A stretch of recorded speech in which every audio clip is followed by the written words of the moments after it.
Ouais. Et nous revoilà. Salut Maxime. Salut, Salut, salut. Alors, re-salut. ouais, donc c'est l'heure de ta chronique et c'est notamment sur la dette publique. Tu l'as intitulée Chantage et réalité. Tout à fait. Ah, alors, de quoi tu vas nous parler? On a un petit doute. De Bruno Le Maire. De Bruno Le Maire, donc Ah, ministre de l'économie, bah oui, et des l'auteur ou finances. le ministre? L'auteur, je le connais pas encore, il paraît que c'est à lire. Je Euh, suis pas sûr. non, Je ne ouais, non, recommande pas. non, non. Qu'on lui fasse pas de pub non plus. Non. Bon, mais en tout cas, en tant que ministre, il a un mot qui revient toujours, c'est le mot dette, dette publique. Il a vraiment que ce mot à la bouche et c'est particulièrement vrai, aujourd'hui. Et à chaque fois, c'est pour me dire que notre dette, elle atteint à chaque fois des niveaux insupportables, hein, même avant le covid, c'était déjà insupportable.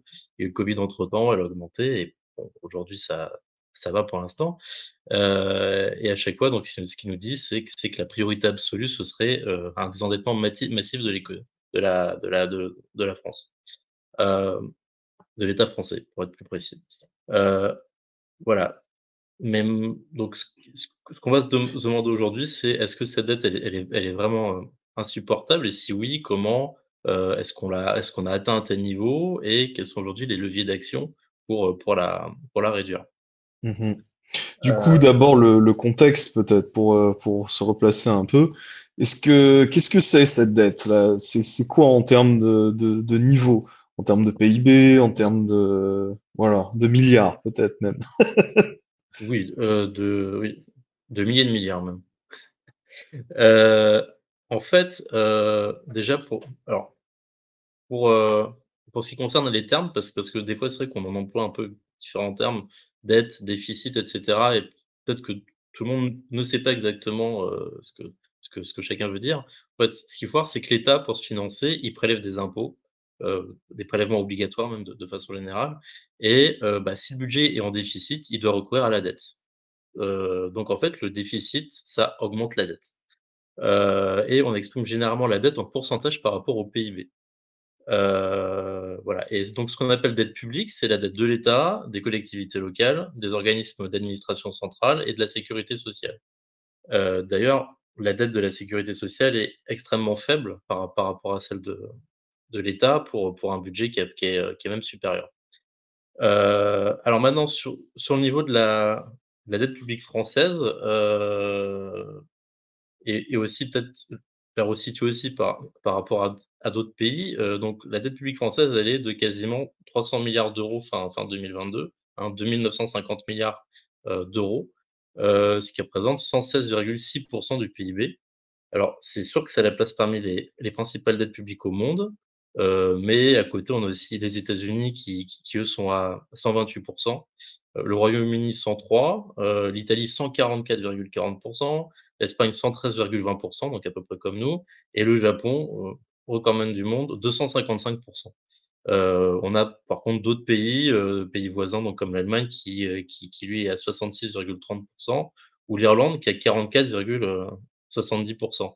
Mais pour montrer, que voilà c'est que c'est des chiffres en fait on sait pas non plus trop des fois ce qu'ils veulent dire. C'est que par exemple quand il y a eu la crise financière de 2008, l'Irlande l'Irlande en fait avait beau, avoir, un une dette publique assez basse, ils ont quand même beaucoup moins résisté que donc un pays comme la France qui avait une dette publique plus importante. Et donc concernant le déficit, en 2022, il a été de 4,7, donc ce qui a fait 124 milliards. Mais généralement, il est plutôt proche des 3, donc qui est imposé par Bruxelles, ce qui fait que 80 milliards par an.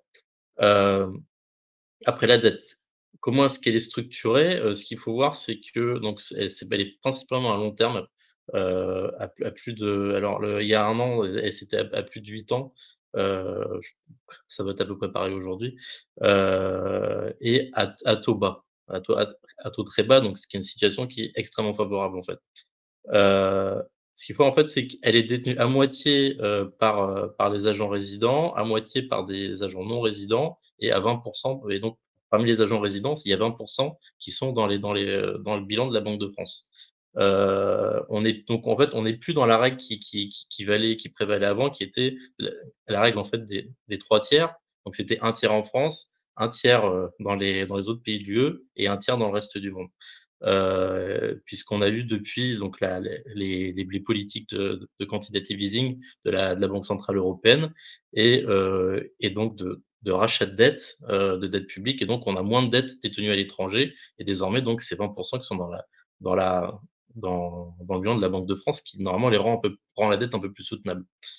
Heu, Ce qu'il faut voir, c'est que la dette française, c'est un des actifs les plus présents dans les portefeuilles internationaux et en fait, que la détention, étrangère de la dette, elle est plus dispersée géographiquement que d'autres grands émetteurs, ce que comme le rappelle la banque centrale, ce qui fait que selon elle, c'est un facteur de stabilité, face aux chocs, spécifiques.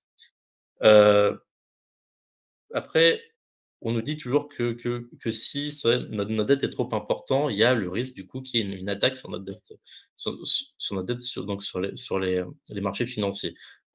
C'est des choses qui voilà, qui il faut jamais, sous-estimer ce type de risque, mais aujourd'hui, on peut quand même on pense pouvoir dire que c'est un risque qui est assez que c'est un risque qui est assez faible, et qui a un certain nombre d'indicateurs ouverts. Heu donc par exemple, la dette française, ça reste un produit très demandé sur des marchés qui, en fait, sont dépendants des dettes publiques, puisque ces dettes, elles servent de collatéraux dans les opérations interbancaires. Donc en fait, il y a pas de vraie autonomie des marchés financiers, et en fait, une crise des dettes, ça, pourrait, entraîner une crise générale du système financier. Il y a eu aussi donc on l'a déjà évoqué les problèmes de rachat de dettes, récents donc par les banques centrales qui ont eu un effet plutôt rassurant sur les dettes publiques, hein, notamment en Europe. Et donc c'est ce qui fait qu'aujourd'hui il y a un cinquième de la dette qui est détenue par la Banque de France.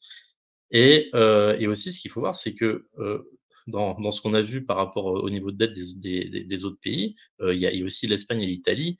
Donc l'Espagne qui a un niveau de dette à peu près égal au nôtre et l'Italie encore plus important.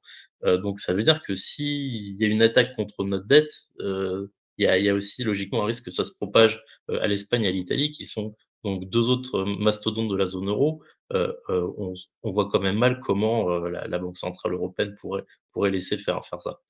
Heu, autre point et c'est vrai que ça embête beaucoup le gouvernement, dans son discours, catastrophiste tout le temps par rapport à la dette, c'est qu'en ce moment il y a de l'inflation.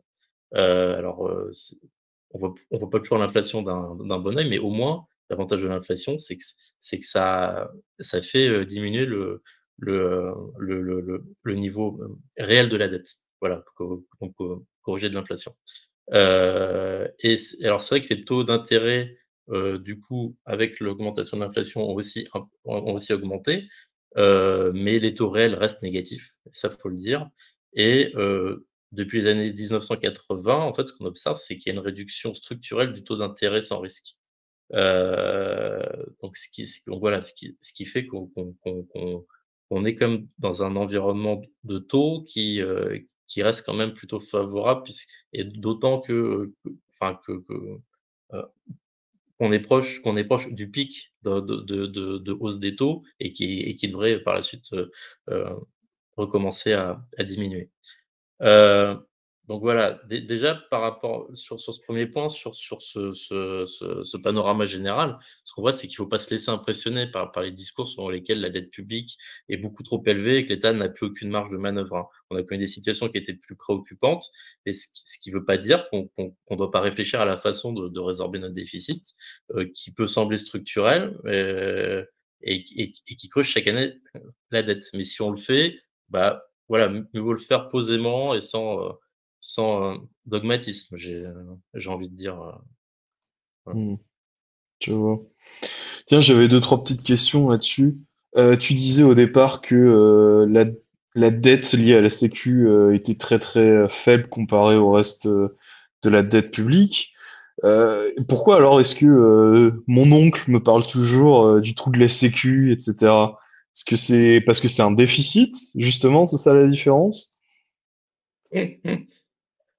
Pourquoi est-ce qu'on te parle du trou de la pourquoi est-ce que ton oncle te parle du trou de la sécu? Moi, je pense que c'est en fait, c'est des choses heu, qui ont été mis un petit peu dans la tête des gens. C'est-à-dire Mmh qu'on a mh, mmh. commencé, si je dis pas de bêtises, c'est à partir des années 80, à dire qu'il y avait un trou de la sécu pour justement justifier, disons pour remettre en cause notre système qui serait soi-disant trop généreux. Moi Mmh mh. là c'est pas, c'est pas le exactement le sujet, mais je peux que vous Oui, oui, conseiller moi de je t'embête, enfin pardon.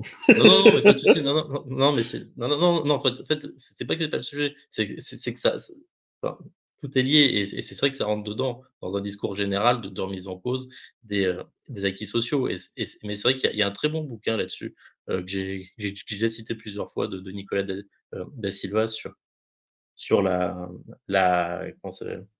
La bataille de la sécu, ça s'appelle, il me semble, Mmh mh, mmh mh, mmh. qui montre bien qu'en fait, la sécurité sociale, malgré toutes les attaques, contre elle, résiste étonnamment bien, hein. Ouais, Ce Ouais. d'accord. Donc tu penses que c'est vraiment une idée de droite libérale qui s'est propagée chez mon oncle, qui est de droite libérale. Oui, C'est beh, c'est plutôt possible. logique, Voilà, quoi. mais qui Très, mais si forcément. disons que s disons que si trou il y a, ça enfin moi il y a il y a un certain nombre d'étapes où on voit que c'est comme quelque chose qui a largement été organisé. Ouais, je vois, je vois, je vois. Et tiens, je t'embête encore avec juste une autre petite question, mais on parle toujours, enfin, dans tous les grands journaux disent, oh, la France, c'est un pays qui est super endetté, machin, etc. Et personne ne parle du Japon comme étant ce grand pays surendetté, etc. Est-ce que c'est dû à la structure de la dette? Est-ce que c'est à qui appartient la dette? Ou est-ce que je sais pas, hein, c'est juste une question comme ça.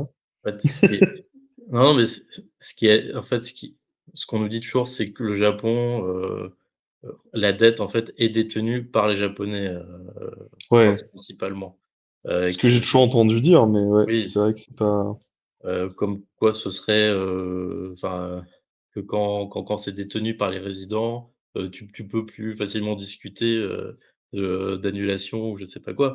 C'est pas Ouais. forcément une bonne chose parce que quand c'est toi qui détiens ta dette, enfin quand ta dette est détenue localement, du coup, si Mmh tu la mh, mmh rembourses mh. pas, c'est ton économie que tu mets complètement à terre. C'est ton Exactement, économie privée que tu fais exploser exactement, ouais. c'est pas forcément Mmh mh, mmh. intéressant et puis oui, non, c'est surtout qu'on Ouais, aime bien, parler de la dette française, oui, c'est ça, comme hein. étant quelque chose de particulièrement, Mmh mh, mmh. incroyable et surtout en le liant aux dépenses publiques aussi, ce qui est, on va peut-être le voir par la suite, mais Ouais. qui aussi Mmh est mh, pas mmh mh. qui est un lien qui est impossible à faire. Je vois, je vois, je vois. Ouais, du coup, comment est-ce qu'on est arrivé à ce niveau de dette publique là? Parce que c'est ouais, comme tu nous dis, c'est important, c'est pas aussi important que d'autres pays, mais malgré tout, on y est arrivé. Ouais. Alors peut-être que tu peux nous mettre le graphique que je t'ai passé avant. Voilà. Ce graphique donc qui est issu d'un magazine qui s'appelle Alternative économique, et que je remercie pour leur article de toujours très bonne qualité. En fait, on voit bien, qu'on a donc en fait, ce qu'il faut voir, c'est qu'on avait des niveaux de dette comme on a aujourd'hui, on en avait à la fin des années, des années 1800. Hem, on voit bon qu'il y a à chaque fois eu des explosions de la dette, pendant les guerres mondiales. Mais après la Seconde Guerre mondiale, on a eu, des années, la période keynésienne où le niveau d'endettement public a été resté extrêmement bas et a même diminué.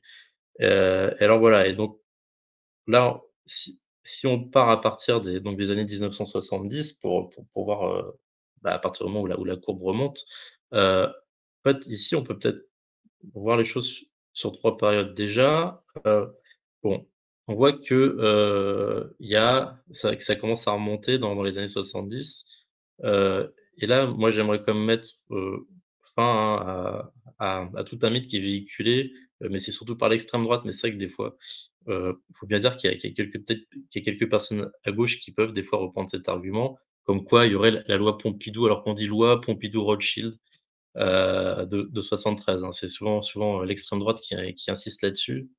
Heu et comme quoi cette loi aurait interdit le financement du trésor de la Banque de France, enfin du trésor par la Banque de France, et que ce serait la seule explication de l'endettement. Que en fait, s'il n'y avait pas eu cette loi, il y aurait 0 endettement en France. Heu, bon, ce qu'il faut voir, c'est qu'en fait, non, c'est depuis 94, hein, que la Banque de France, elle est indépendante. L'État est théoriquement obligé de se financer sur les marchés financiers, mais en fait, et c'est à ce moment-là qu'on se prive définitivement de l'arme monétaire. Mais c'était déjà officieusement le cas, depuis le début des années 1980, en fait. Et si on peut ici, en fait, voir une forme, ouais, définitive de marchandisation, en fait, de la dette, en fait, l'État, il se finançait déjà principalement, hein, sur les marchés financiers avant.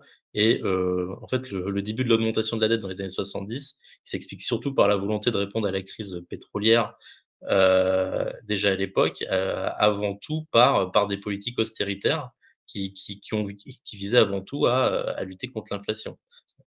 Et en fait, ça fait que l'augmentation des taux par les banques centrales pourrait arriver, ça fait grimper le coût de la dette. Et dans un effet boule de neige, il y a eu une partie croissance de la nouvelle dette qui à chaque fois servi à rembourser l'ancienne dette.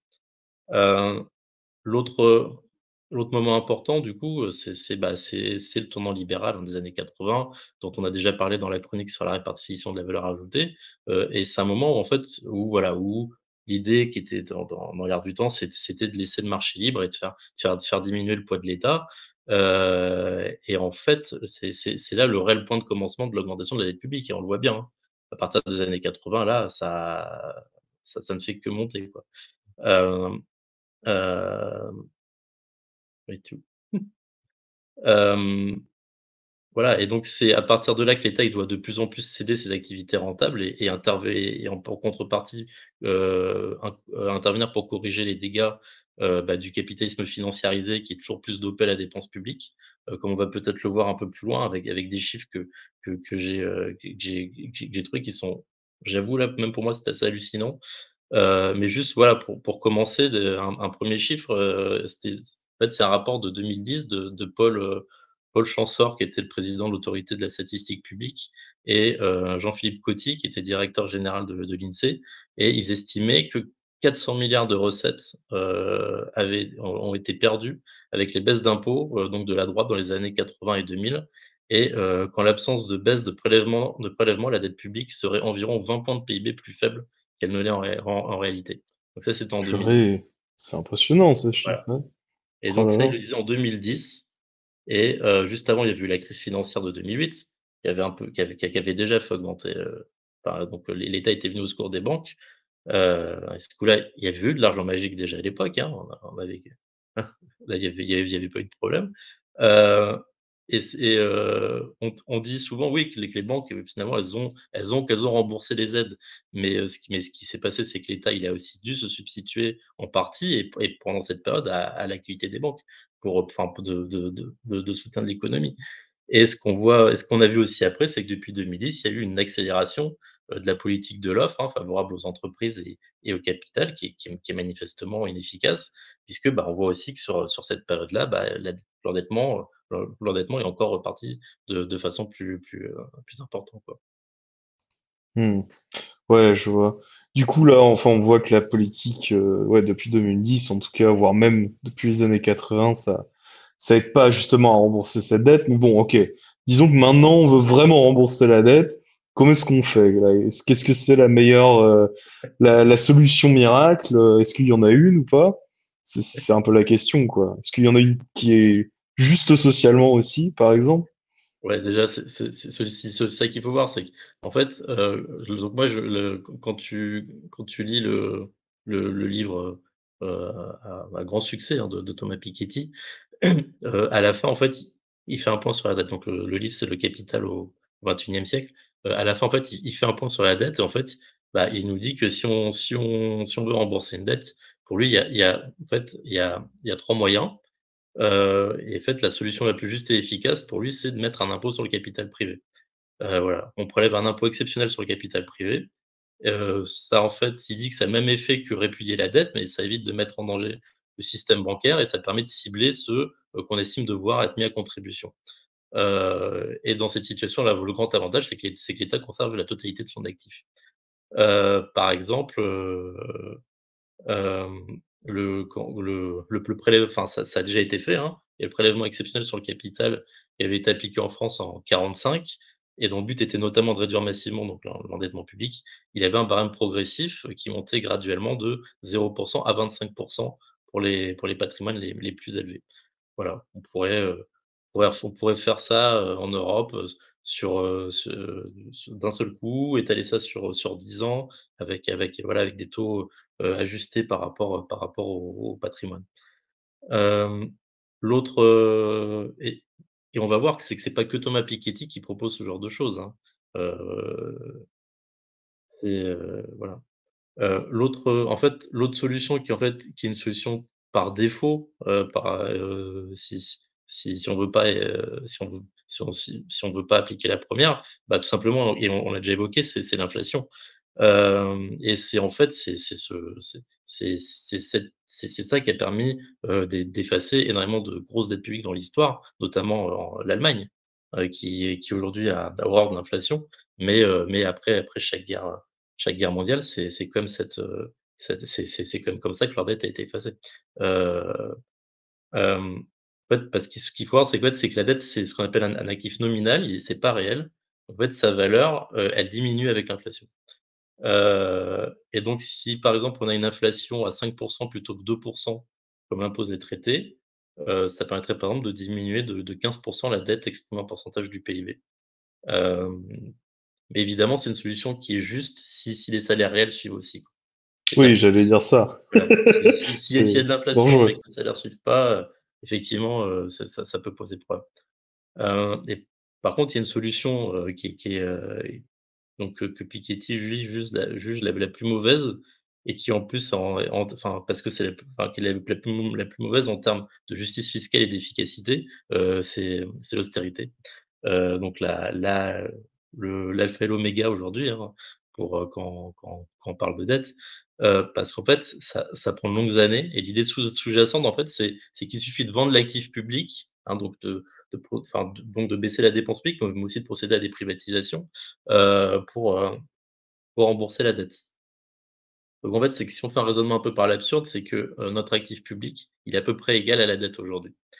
Donc en fait, c'est-à-dire qu'il faudrait tout vendre à nos créanciers, et nous retrouver ensuite à leur payer des loyers pour utiliser nos écoles, nos hôpitaux, plutôt qu'à leur rembourser notre dette. En fait, on n'aurait pas réglé le problème, quoi. On aurait toujours quelque chose à payer, quoi.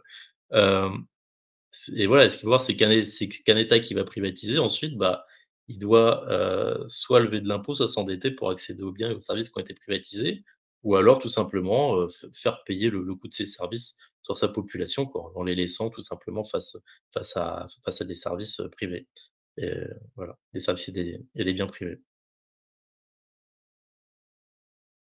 C'est, D'accord, on a je là, vois voilà, ça. les 3 solutions qu'on peut utiliser Mmh, pour mmh mh. réduire une dette. Je vois, je vois. Et du coup, là, Macron et son et le gouvernement, qu'est-ce que bon, j'imagine, ils vont pas prendre la première solution, la solution juste. Ce serait trop facile. Ils seraient pas là en train de se plaindre, je pense. Qu'est-ce que c'est leur solution à eux? Bon, bah, sans trop de surprise, c'est la dernière, hein, hem c'est d'ailleurs, c'est été exprimé assez clairement dans le programme de stabilité qu'ils avaient envoyé à l'UE il y a un peu plus d'un an, en fait, qui prévoyait une réduction drastique du déficit primaire hors effet de la conjoncture à 1 d'ici la fin du quinquennat. Donc là, c'est vraiment c'est rude, c'est très rude, 1. En fait, comment parce que c'est quelque chose qui est, ouais, qui est dû, en fait, comment ils veulent faire ça, en fait? Ils veulent faire ça, en baissant les dépenses publiques de près de 3 points du PIB, hein, du coup, ça ferait, et ça, c'est vraiment du jamais vu depuis les années 60. Et ici, donc ce qu'ils veulent faire, c'est investir un peu moins et ça, comme c'est problématique parce que je pense qu'on est tous conscients qu'il y a énormément d'investissements qui sont à faire, notamment pour la bifurcation écologique. et puis aussi que généralement des investissements ça rapporte à l'État. Au final, il veut aussi surtout réduire le nombre de fonctionnaires, classique et surtout la baisse des dépenses sociales. Il y a un chiffre qui est assez parlant, hein, et qui montre l'ampleur de la saignée, c'est que, à la rentrée là, à la prochaine rentrée, il va y avoir 1 500 postes d'enseignants en moins et c'est pas un chiffre, c'est pas une supputation, ça a été confirmé par Pape Ndiaye, le ministre de l'Éducation. Hem, Alors qu'ils avaient déjà du mal à pourvoir tous les postes et ouvrir toutes les ouais, classes l'an dernier, quoi. là C'est ouais, impressionnant. ouais, et ouais, non, c'est un choix quoi, voilà. Donc ça, c'est un choix et c'est un choix vraiment libéral, quoi. C'est vraiment le choix le plus, ouais, assez classique et même dogmatique, hein, mais en fait, ce qui se cache derrière, c'est que tout simplement, c'est la volonté, en fait, de protéger le capital avant tout, et qui fait qu'ils ne réfléchiront même pas à recourir, aux 2 autres solutions, heu au point en fait, on peut se demander si vraiment l'objectif réel, c'est le désendettement, si c'est pas tout simplement de protéger le capital. Parce qu'il y a d'une part, voilà, la 1re option, il y a de toute façon, il y a un refus net de taxer le capital. Hein, on a eu au contraire la suppression de l'ISF au début du 1er quinquennat Macron.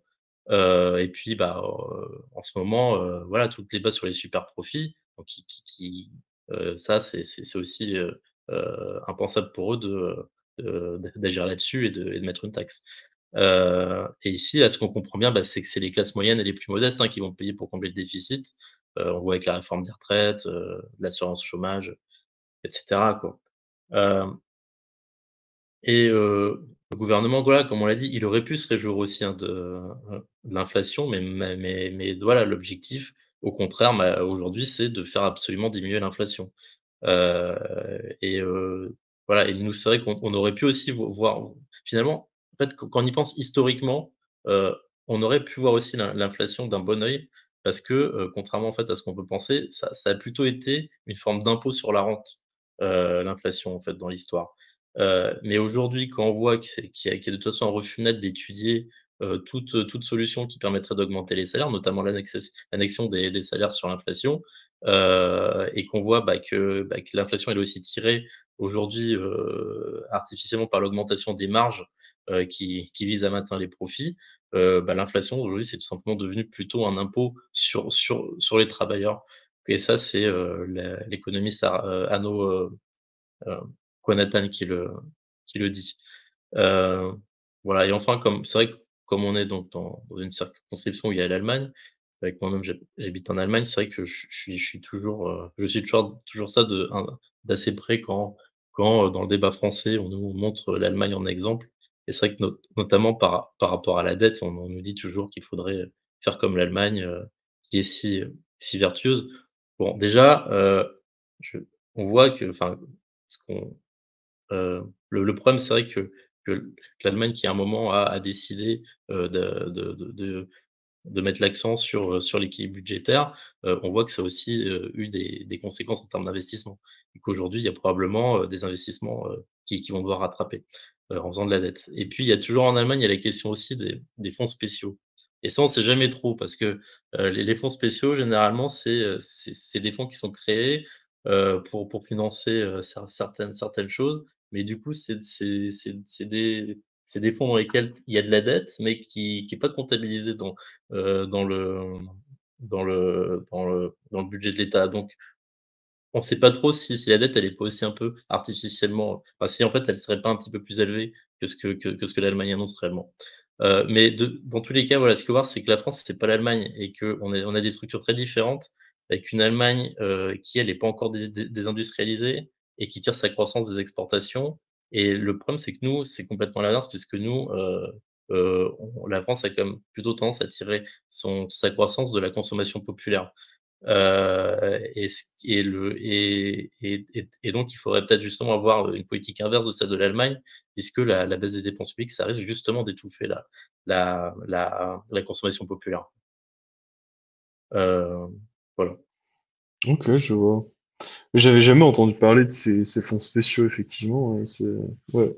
Ça m'a l'air d'un une espèce de montage bizarre, hein. Je sais Oui. pas trop ce que, ce que j'en pense. On voit D'accord. que quand Et quand quand mhm.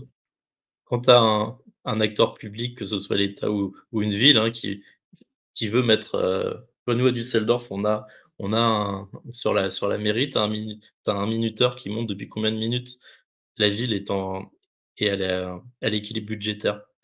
Voilà, mais donc du coup, quand ils ont pas, quand ils ont envie de mettre quelque chose une dépense de côté, enfin une dette de côté, ils font passer ça dans des fonds spéciaux, quoi. Ouais, je vois. Ça m'a l'air vraiment d'être un peu de la magouille de communication, très Oui. honnêtement. Mais bon, écoute, s'ils sont contents de leur dette et tout, et de leur équilibre, on va les laisser tranquilles. Mais du coup, ok, c'est quoi l'alternative là, du coup, actuellement? Qu'est-ce qu'on pourrait faire? Hmm. Moi déjà, je vois qu'en fait, heu, une des premières choses déjà, c'est déjà de regagner la bataille du discours. C'est-à-dire que déjà sortir déjà de ben, cette vision libérale, notamment sur la monnaie et qui et donc se réapproprier un peu l'outil monétaire, par rapport à l'outil budgétaire. Heu, Après aussi, il y a surtout une grande difficulté en fait, souvent, c'est vrai que c'est assez simple quoi d'avoir un discours classique de comme ils aiment dire, de bon père de famille quoi. Avec tout ce que ça comporte de sexiste aussi. Ça, c'est pour mon oncle, ça. Voilà. De dire voilà que, bah, qu'il faut gérer l'État comme un ménage, que dépenser trop, c'est pas bien, voilà, mais en fait non, un État, c'est pas un ménage et il faut qu'on réussisse en fait à faire comprendre que les dépenses publiques, ça peut rapporter plus que leur diminution et inversement. Voilà, par exemple, moi, si en fait, si je m'arrête de dépenser, il y aura toujours quelqu'un pour dépenser à ma place et assurer mes revenus. Par contre, si c'est l'État qui s'arrête de dépenser, du coup, à ce moment-là, c'est aussi beaucoup de revenus qui disparaissent. L'État, il a aussi la capacité d'orienter sa dépense de sorte qu'elle rapporte plus qu'elle coûte, hein. Notamment un État, ouais, puisqu'il nous parle toujours de bonne gestion, s'il est bien géré, la première chose qu'il se demande, c'est quel est l'effet multiplicateur que va avoir, que va avoir une nouvelle dépense ou alors la suppression d'un prélèvement obligatoire. Par effet multiplicateur, je veux dire en fait, généralement la question qui se pose, c'est pour 1 € de dépenses publiques, combien, d'euros de PIB ça va rapporter?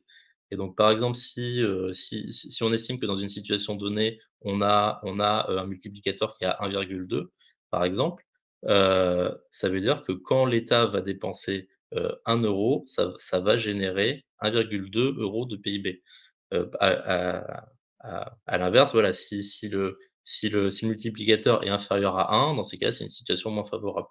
Heu, donc en fait, voilà, il faut vraiment montrer qu'1 € dépensé, c'est pas 1 € de perdu, au contraire et qu'en fait, s'il est dépensé envers les bonnes personnes, dans le bon secteur, au bon moment, il va tourner dans l'économie, il va générer de l'activité, il va rapporter des recettes fiscales. Hem Et je disais inversement, c'est que, 1 € de dé en fait, par exemple, quand vous avez un multiplicateur qui est supérieur à 1 € de dépenses en moins, ça peut avoir des conséquences, qui vont en fait, par exemple, donc là, si on a toujours un multiplicateur à 1,2, vous retirez 1 € de dépenses, donc vous retirez 1,2 € de PIB. Hem et par exemple, c'est quelque chose qui avait été constaté avec la Grèce. C'est que quand il y a eu la crise grecque, donc là, on a vraiment, soumis la Grèce à une cure d'austérité très sévère, qui était censée, rétablir les comptes publics, et en fait, on s'est rendu compte au bout de quelque temps, bah, que le niveau d'endettement continuait à augmenter. Parce que justement la Grèce était dans une situation où le multiplicateur était positif et donc le fait de baisser la dépense publique, bah, ça a en fait contribué à faire diminuer le PIB et à faire augmenter le ratio dette, et à faire, ouais, augmenter le ratio dette PIB. Heu, il faut voir aussi, il y a dans toujours, hein, dans cette bataille du discours, on entend toujours citer la dépense publique en France, elle est énorme parce qu'elle est égale à 56 du PIB. Heu, Déjà, ce qu'il faut dire, c'est que 56 du PIB de c'est que ça c'est qu'une dépense publique à 56 du PIB, ça ne veut pas dire que 56 du PIB finance la dépense publique. Non, c'est parce que c'est des modes de calcul différents, notamment là, quand on calcule ces 56 on compte des consommations intermédiaires, on compte pas dans le PIB. Et notamment les économistes atterrés, ils ont montré que la dépense privée était, elle, de plus de 200. Donc on voit bien qu'il y a pas de rapport, qu'il y a pas de rapport direct. En fait, ce chiffre, moi j'ai même envie de dire qu'il faut vraiment qu'on se le réapproprie, qu'on le fasse nôtre. Car en fait, la seule chose qui montre, c'est qu'en fait le PIB français, il est plus dépendant, de la dépense publique que les autres. Et donc, quand on va baisser la dépense publique en France, ça va avoir peut-être un effet plus important sur le PIB et que, voilà, donc qu'en fait, que tout simplement que quand on baisse la dépense publique, on baisse le PIB, et que si on veut pas faire ça, donc du coup, c'est-à-dire qu'il faut remplacer ça par une dépense privée. Donc ce qui est pas forcément mieux, puisque du coup, ça veut dire que c'est les gens qui vont devoir payer de leurs proches, leur, de leur poche. Ce que ce chiffre, il montre aussi, c'est que du coup, et c'est ce qu'on disait plus haut, c'est qu'il y a pas de lien, en fait, entre ce pourcentage et la dette, puisque enfin, en fait, le pourcentage de la dépense, publique et la dette, puisque, les États-Unis sont très endettés aussi, alors que leurs dépenses, elles sont égales à moins de 30 du PIB. Heu un dernier chiffre là-dessus et c'est qu'en fait, le taux de croissance en volume de la dépense publique française, il était très fort dans les années 60, 1960, alors que le taux d'endettement, il diminuait. Heu, vo voilà et en fait, ce volume de dépenses, il a pas arrêté de décroître depuis. Donc en fait, ce qu'on voit clairement ici, c'est que la montée de la dette, elle se trouve ailleurs que dans l'explosion des dépenses. Heu et qu'en fait, le vrai problème, c'est moins au niveau, de la dépense publique que celui de son efficacité économique ou celle des suppressions de recettes. Heu, Là, à ce niveau-là, il y en a certains qui vont souvent pointer les dépenses, donc peut-être ton oncle, les dépenses, qui sont directement faites pour la fonction publique, qui pourraient être mieux gérées soi-disant. Sauf que le problème, c'est que, ces dépenses, elles sont stables, à, 18 du PIB depuis la fin des années 70. Ça, c'est l'économiste Thomas Porcher qui le répète souvent. Donc c'est pas ça qui explique que la dette augmente. L'autre argument souvent, c'est de dire que c'est les aides sociales qui sont trop importantes ou qu'il y a la fraude aux aides sociales qui est aussi trop importante. D'une part, ce qu'il faut dire, c'est que les aides sociales, c'est quelque chose qui au contraire a un effet multiplicateur assez important. Parce qu'en fait, pour que l'effet, multiplicateur d'une dépense, publique soit important, il faut que les personnes à qui on donne l'argent, enfin, les personnes qui vont être destinataires de la dépense, qui en fait, qui dépensent déjà, qui épargnent pas et qui dépensent localement, qui dépensent en France, pour qu'après ça fasse des recettes fiscales. Les moins fortunés, généralement, l'argent qu'ils vont recevoir, ils vont pas l'épargner. Ils vont le dépenser directement et généralement, à l'hypermarché du coin pour acheter à manger. Donc là, on a au contraire un effet multiplicateur important. Et concernant la fraude, donc là, je veux dire, faut arrêter. Heu, on a, la fraude, elle a été estimée, hein, à 2,3 milliards, la fraude aux aides sociales. Ça peut peut-être paraître un peu important comme ça, mais en fait, c'est une goutte d'eau à côté de la fraude aux cotisations sociales, des entreprises, puisque là, on est entre 7 et 8 milliards et surtout la fraude fiscale où là, on est entre 80 et 100 milliards. Et là, on voit que, comme on l'a dit plus haut, que le déficit, habituellement est plutôt dans les 80 milliards. Donc là, rien qu'avec ça, en fait, on comblerait le déficit, hein, donc ce qui montre qu'il est pas réellement structurel, en fait. Je dis pas que c'est simple d'aller récupérer tout l'argent, que ça va se faire, comme ça en un claquement de doigts, mais on peut des fois avoir des, hem, des politiques un peu plus volontaristes. Heu, mais en fait, si on parle efficacité de la dépense et diminution des recettes, Il faut aussi maintenant il y a un domaine dans lequel on commence à avoir de plus en plus de données, et où on peut dire maintenant, que l'argent il pourrait être mieux dépensé et mieux collecté et ici là, on parle, bah, de l'aide aux grandes entreprises et de la dégressivité des, prélèvements obligatoires effectifs. Heu, En fait, il y a l'économiste, Anne-Laure Delatte qui a publié un livre qui s'appelle «L'État droit dans le mur, rebâtir l'action, hem, rebâtir l'action publique». Et globalement, ce qu'il dit, c'est qu'en fait, les ménages paient, les entreprises encaissent et surtout, les entreprises les plus polluantes. Donc ce qu'elle rappelle, c'est que les en fait, les ménages, ils paient, 2 tiers des PO, des donc des prélèvements obligatoires et qu'ils ont été les premiers contributeurs à l'augmentation de la charge fiscale depuis, 70 ans. Au niveau des aides et là, c'est là où c'est quand même le plus, marquant, c'est, les aides, elles ont progressé de 3 points de PIB, qui ont été tous destinés aux entreprises, qui sont passées, elles sont passées de 3,5 à 6,5 et donc ça fait 170 milliards, ce qui représente plus de 40 du budget de l'État. Et on atteint même 8,4 du PIB si on intègre les exonérations sociales. Hein, parce qu'aujourd'hui, effectivement, on privilégie la création de niches fiscales, qui restent moins voyantes, hein, mais elles atteignent quand même aujourd'hui 150 milliards d'euros, et ça, c'est de l'argent qui échappe à l'État, quoi. Heu donc Anne Laure elle a aussi décomposé, les aides en 4 secteurs, selon le niveau de pollution et le résultat, bah, c'est qu'en fait, le secteur le plus polluant, il reçoit autant d'aides que les 3 autres secteurs et que ces aides, elles sont passées de 0,7 du PIB en 79 à 1,7 aujourd'hui. Heu, Ici, attention, hein, le problème, c'est pas d'aider les entreprises en soi, hein, mais c'est celui de l'efficacité et du fait que les aides, elles sont captées, par les plus grosses qui savent, comment faire pour les avoir.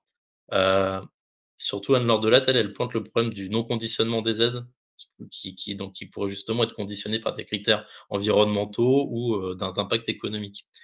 Par exemple, elle s'appuyait sur des études qui montrent en fait, que les aides Covid, elles ont eu un effet multiplicateur de 0,2. Alors je sais plus si c'était 0,2, 0,3, il me semblait que c'était 0,3 et là j'ai noté 0,2, mais bon, c'est pas très important. En fait, alors que, ce niveau le multiplicateur, il aurait pu être de 1,2 s'il y avait eu des conditions posées. Et l'exemple récent le plus marquant, c'est par exemple le PDG d'Air France qui a triplé son salaire alors que l'entreprise a été une des premières bénéficiaires des aides Covid. Voilà, on Ouais, n'est on n'est pas sûr insupportable que ça. les mmh, Non, ça c'est inacceptable, c'est sûr, quoi. voilà. Ah, on n'est pas C'est sûr pas que rentable, logiquement. c'était à ça que c'était censé servir, quoi. Hem Ce qu'on a vu aussi plus haut, hein, c'est comment la baisse des prélèvements obligatoires, elle a creusé la dette et sous Macron, l'État, il a diminué ses recettes par an de 5 000 000 de 5 000 000 avec l'ISF, de 3 000 000 avec la flat tax, de 20 000 000 avec le CICE, de 20 000 000 avec la baisse des impôts de production, de 6 000 000 avec le crédit impôt recherche. Tout ça soi-disant pour soutenir l'économie, mais ici on peine à voir les fruits, hein, avec nos faibles niveaux de croissance il y a aussi, de plus en plus de reportages qui montrent par exemple que le CICE est pas forcément, très bien utilisé comme le CIR, hein. On voit par exemple, aussi un autre exemple marquant, c'est Sanofi, qui a touché 1 milliard de crédit impôt recherche et pour diviser par 2 le nombre de chercheurs en France.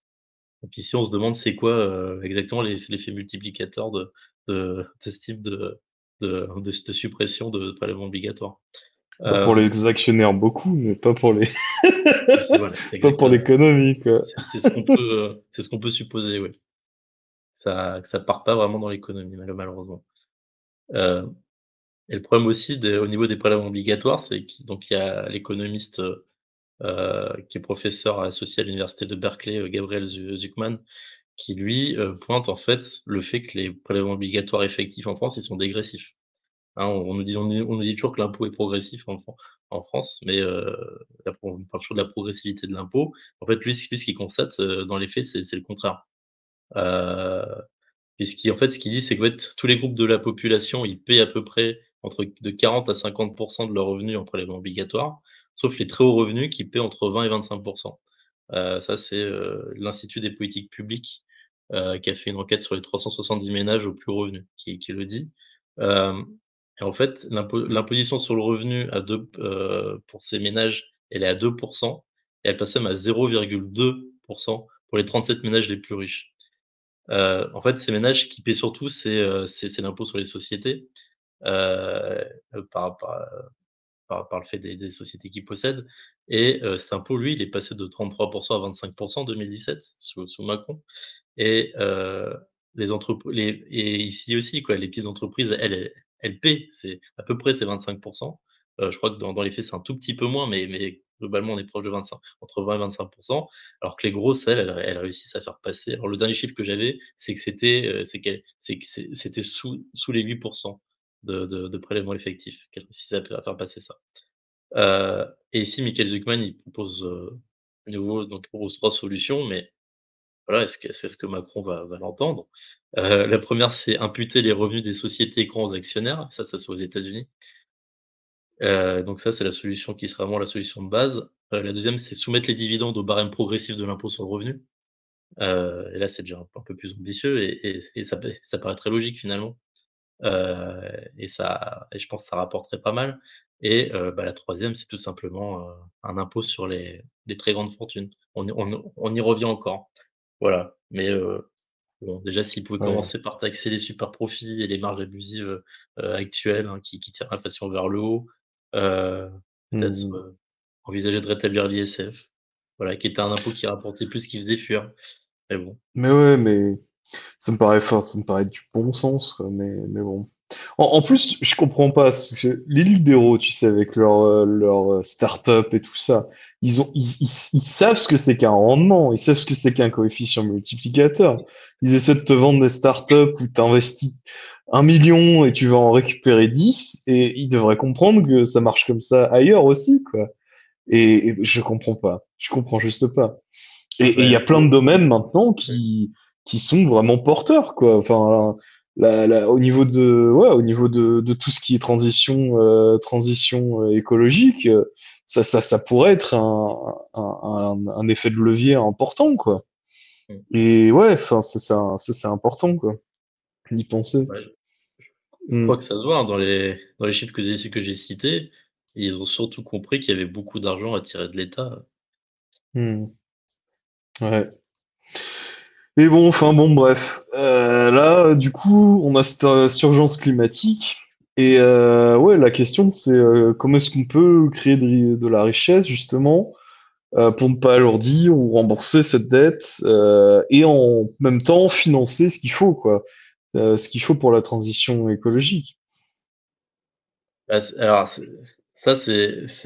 une question là puis j'ai on va qui est justement, d'actualité, hein, puisqu'il y a justement donc Mhm, il y a un des économistes qui avait travaillé sur le programme de Macron, qui est un économiste assez connu et qui s'appelle Jean Pisani-Ferry et qui a justement récemment rendu un rapport sur le climat et qui estime à 66 milliards d'euros par an jusqu'à 2030 les investissements publics et privés, à réaliser pour atteindre la neutralité carbone. Le problème pour Bruno Le Maire et pour Macron, c'est qu'en fait, dans ses préconisations, lui ce qu'il recommande, c'est de financer, cet investissement donc soit par la dette, donc ce qui montre voilà que même les macronistes, ils estiment qu'on peut encore faire de la dette et qui est donc qui est peut-être pas une Ça urgence, va pas si mal, ouais. ouais, si absolue. Soit, en créant un impôt exceptionnel sur le patrimoine financier des plus aisés. On y revient encore. Et donc là, évidemment, il vient contredire Bruno Le Maire, en préconisant de taxer les hauts patrimoines plutôt que de recourir à l'austérité. Il se Hem, porte vraiment les doigts de l'avoir recruté, lui, à mon avis, hein. C'était pas le bon bonhomme, pourtant, ils avaient bien choisi, je pense, mais ouais, mais ouais, je pense qu'il pas de bol, hein. ouais, mais ils les choisissent bien, mais Mm. ils finissent peut-être par voir l'évidence, quoi, Ouais, tout c'est ça. simplement. Mm, Heu mm, et et il y a en fait une économiste qui va voilà, qui pour le coup va peut-être encore un cran plus loin, c'est, une économiste qui est spécialiste des questions monétaires qui s'appelle Isabelle Couppé-Soupeyran et elle, en fait, elle estime qu'il faudra sûrement, en venir, à repermettre aux banques centrales européennes de financer directement les États pour financer, ces investissements. Heu, de sorte à rendre cette nouvelle dette supportable, par des conditions favorables, hein, qu'elle pourra accorder, hein, notamment, que ce soit une dette perpétuelle et voire tout simplement que ce soit, une subvention en monnaie centrale. Heu, Elle dit même, hein. Mais là, voilà, là on rentre, dans la remise en cause du dogme libéral, hein, le plus absolu et même des traités européens.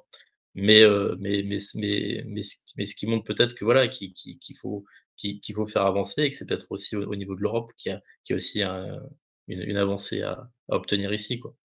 Heu, Puisqu'il y a récemment quand même ces questions de financement plus ou moins direct par la banque centrale enfin il y a quand même eu des assouplissements, on dans dans les faits.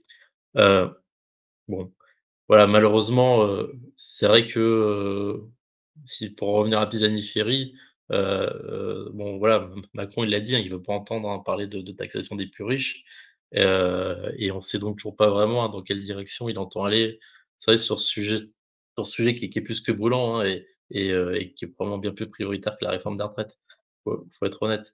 On connaît par exemple toujours pas entièrement, les contours du plan vert, ni de son financement. Mais par contre Macron, voilà récemment, de ce dont il a surtout parlé, c'est politique industrielle. Heu, Réindustrialiser la France, c'est bien, c'est très bien, mais encore faut-il que ce processus, il suive justement une stratégie claire, qui sécurise les investisseurs et qui prenne la peine et voilà, comme on en parlait, par rapport enfin, faut que ça se fasse aussi en prenant en compte les enjeux écologiques.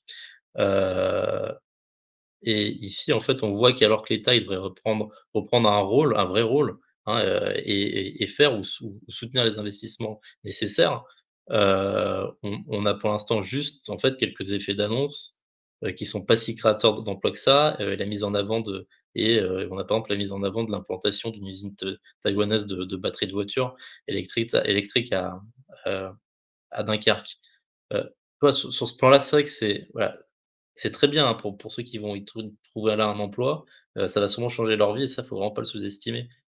Mais ici, en fait, on est tellement loin, quoi, du projet de bifurcation écologique, hein.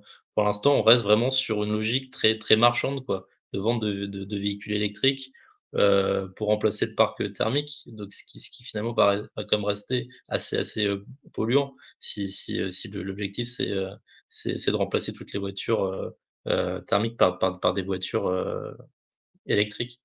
Hem En fait, voilà et qu'on fait, fortement dépendre notre économie, notre croissance de la vente de véhicules électriques. Hem, voilà et surtout, à travers ça, en fait, ce qu'on voit, c'est qu'il entend manifestement, soumettre le pays à un dumping environnemental, et social, puisqu'il a aussi demandé une pause dans les normes environnementales, au niveau de l'UE. En fait et ce qui là, on voit qu'il a pas du tout compris, sur en fait, enfin, en fait, qu'il a rien compris sur le plan environnemental et aussi surtout qu'il a rien appris en matière de concurrence, hein. Puisqu'en fait, là, ce qu'il fait, c'est qu'il reproduit les vieux schémas, le vieux schéma qui a justement conduit, à la désindustrialisation du pays et au déficit, record du commerce extérieur. Puisque là, ça fait depuis des années qu'on tente de concurrencer les pays qui ont des normes sociales et environnementales, inférieures, aux nôtres et aujourd'hui, en plus, on leur ouvre notre marché par des accords de libre-échange. Heu, on voit que ça, voilà, c'est vraiment une logique c'est une spirale négative et que c'est une donc et que c'est quelque chose qui est absurde et qui est même dangereux, hein, à l'heure où notre planète, elle brûle littéralement, hein, comme on le voit, ce qui se passe au Canada. Heu et je vais peut-être, terminer là-dessus. C'est qu'en fait, voilà, comme le propose la NUPES, en fait, ce qu'il faudrait, au contraire, c'est faire l'inverse, quoi. C'est instaurer, nous, comme on le propose, c'est un protectionnisme vert et social, aux frontières de l'Europe et si c'est pas possible, à minima aux frontières de la France, bah, pour imposer, à ces pays, aux normes inférieures des normes au contraire, des normes élevées, et soutenir, alors les industries locales, enfin nos industries locales qui, elles, sont soumises à ces normes, quoi. Ah oui, ça paraît d'une Ça paraît complètement logique, quoi. Enfin, on a vu au niveau de, ne serait-ce qu'au niveau des voitures thermiques et tout ça, toutes les normes sur les moteurs en termes de pollution et d'émissions des gaz et tout ça, ça a forcé l'économie mondiale à s'adapter aux normes européennes. Il y a vraiment un pouvoir là-dessus que la législation européenne pourrait faire quelque chose peut-être, quoi. Et si on étend ça, je ne sais pas, ouais, à tout ce dont tu as mentionné, ça pourrait être vraiment un pouvoir non négligeable, quoi. Mmh. Vraiment, on pourrait tirer vers le haut, quoi. Ouais, ouais, ouais. Ouais. Bah, merci beaucoup, en tout cas, Maxime, de tous ces points, hein. C'était passionnant. Et bon, bah, on va voir ce que Macron nous fait, là, parce que, ouais, il n'a pas l'air de comprendre ce que c'est qu'un coefficient multiplicateur, ni ce que c'est que l'écologie, donc on va voir, mais ça me paraît compliqué, quoi. Ah, ouais, hein. Bon, écoute, je pense qu'on peut faire un petit générique et puis on se retrouve pour dire au revoir à tout le monde. Bah, allons-y, je suis fatigué là.